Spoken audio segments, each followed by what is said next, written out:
Bonjour à tous, Benjamin Fraisse. Bienvenue dans cette capsule sur les LMA ou lésions myo-aponévrotiques. Je vous invite à swiper vers la droite pour plus d'informations.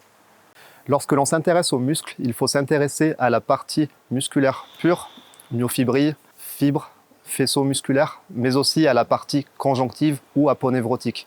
Nous avons par exemple l'endomysium, qui est un support non vascularisé, non visible à l'imagerie, mais aussi le périmysium, qui est un support vascularisé, visible à l'échographie, mais non visible à l'IRM, et enfin l'épimysium, qui forme l'enveloppe externe du muscle avec des replis conjonctifs à l'intérieur du muscle, qui est visible à l'échographie et à l'IRM.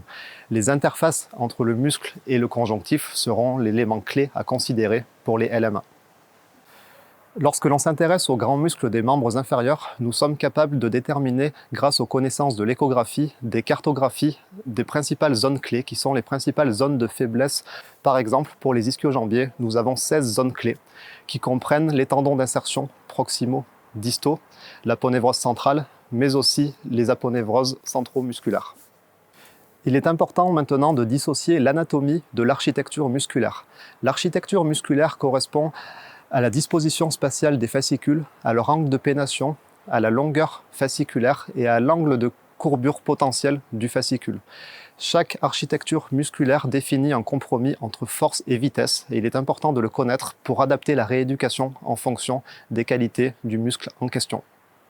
Lorsque l'on s'intéresse à la transmission de force à l'intérieur du squelette myo-aponévrotique, il faut prendre en considération 3 types de transmission des forces. La force se transmet entre un muscle et les structures adjacentes à ce muscle, c'est la transmission extramusculaire. Elle se transmet aussi entre 2 muscles qui sont dans une interface proche.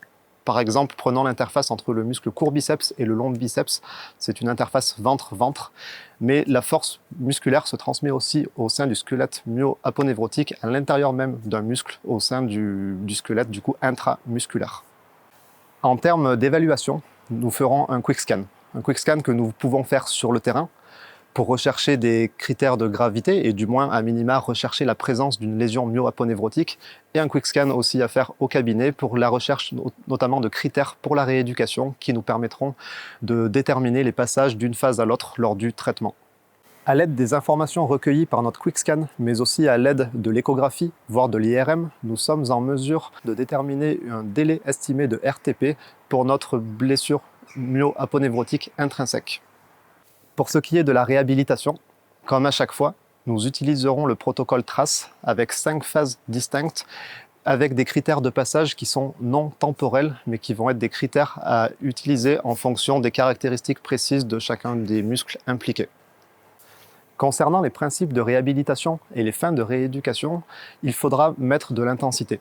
L'intensité sera la clé, et si nous prenons l'exemple des ischio-jambiers, récupérer une capacité à sprinter, mais surtout des vitesses maximales de sprint sera un élément extrêmement important pour être capable de stresser les aponévroses d'un point de vue suffisant pour la reprise au sport.